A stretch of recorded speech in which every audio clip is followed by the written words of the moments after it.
Welcome to Future Talk. A few years ago, we did a program about Singularity University, right after they graduated their first class of students.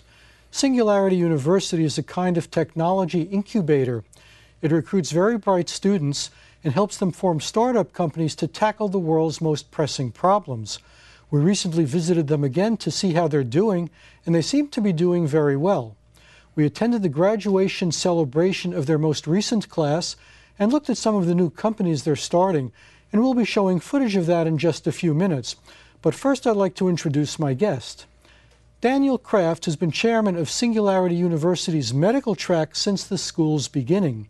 He's an entrepreneur, an inventor, and a medical doctor whose research is focused on stem cell biology and regenerative medicine. He has multiple patents on medical devices, including an FDA-approved device which does minimally invasive harvesting of bone marrow. And he's also the founder of several medical companies. In addition to that, he's also an avid pilot who serves as an officer and flight surgeon in California's Air National Guard, and he was a finalist in NASA's astronaut selection program. Daniel, welcome to the program. Great to be here. Now, I know that Singularity University is not a traditional university. What's different about it compared to other schools? Well, we're not a four-year curriculum. We focus around bringing very smart leaders from today and future leaders together to kind of understand the fast-moving pace of technology, how those can come together and converge to address grand challenges. Our sort of main thesis is that if we can affect 1 billion people within 10 years using some of these new applications, that's how we like to impact the world. So we have 10-week summer programs, of which we just completed, and you were at the graduation, as well as 1-week executive programs for folks who don't have 10 weeks, who want to understand what's happening in mobile and big data and sensors and 3D printing and apply that to their own businesses or what they're doing next or how to disrupt the world. And what are some of the grand challenges that you're working on? What do you define as the big problems? There are challenges like poverty, education, healthcare, the environment, elements that are going to require very new thinking, the best applications of our technologies, not just the technology we have today in 2014, but where things might be in 2016, 2020. And our minds don't often sort of think as well about how technology is moving, much of which is really moving exponentially. I understand there are a lot of international students at the school. Where do you get all the people from, and how do you decide who is talented enough to come?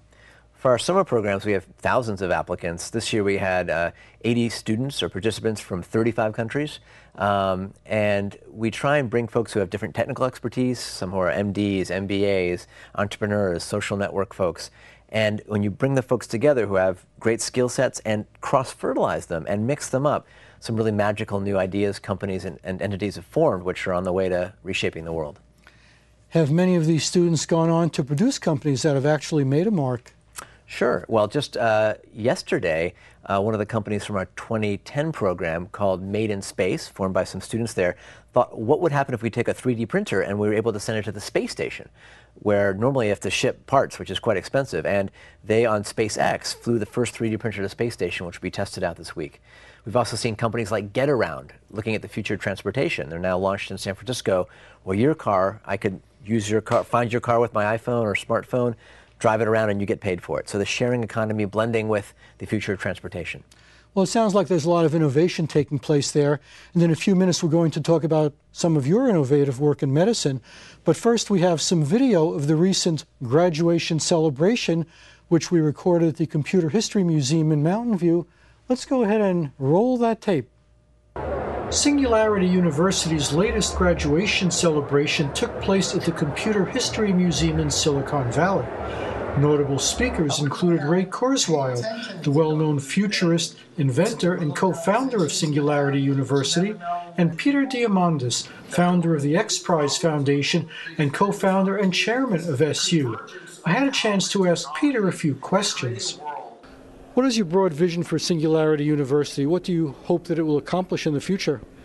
So right now, historically, there was no place you can go to really get an overview of the most powerful technologies in the world.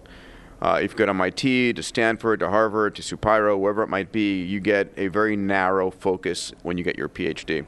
The vision here that I approached Ray on years ago, and he got it on the spot, is to create an institution where we provide an overview on all of the exponentially growing technologies, really computers, networks, sensors, AI, robotics, 3D printing, synthetic biology, digital medicine, nanomaterials, with the notion that these are the technologies that will disrupt and transform industries. And these are the technologies that allow an entrepreneur today to do what only governments and the largest corporations could do before. We're not interested in an accredited program. Our interest is in attracting the best minds around the world and giving them a very specific set of data and challenging them. Because learning about the information is nice, but it's really what you do with it that matters. And what we do here at SU is we challenge our graduate students to come up with a product or a service that can positively impact the lives of 1 billion people. So we incubate a dozen companies every summer, and we have, as part of Singularity University, a incubator called SU Labs, and we help the companies get funding, we help them build, grow, and ultimately become successful. And our mission is to really, again, impact humanity in a positive fashion. Ross Schott is a former student at SU who now directs the graduate student program there. He explains some of the workings of this school. We basically bring in 80 students from all over the world. This particular year we had students from 35 different countries. We spend about 10 weeks with them. We start off with some academic learning where we teach them leading edge science in medicine, biotech, synthetic biology, artificial intelligence, robotics, computing. And we teach them what's in the labs now, what's going to be possible in the next 3 to 5 years. We also bring experts from all over the world to talk about what are the biggest problems in the world. And then the second half of the program is we say, now understanding what technologies will be capable of doing and understanding where the biggest problems are, how would you apply these technologies to positively impact 1 billion people in 10 years? All of the students organized themselves into startup companies, and all of the companies made videos of themselves. This video is from Exponential Motor Company, which is developing a low-cost kit to convert gasoline-powered cars into hybrids.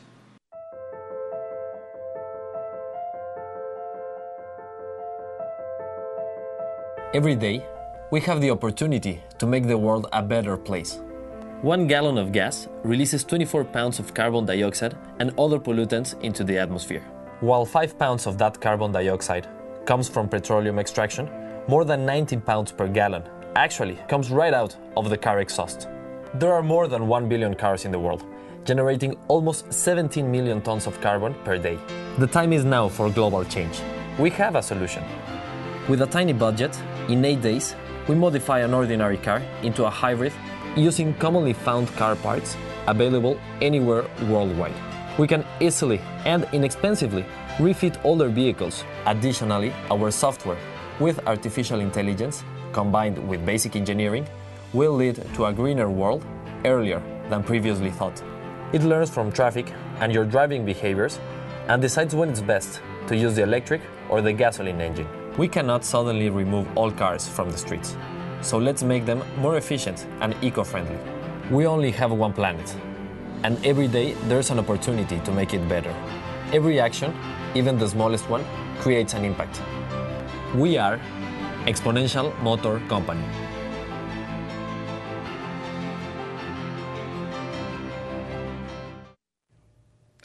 That was some of our footage from Singularity University. We'll have more later in the show.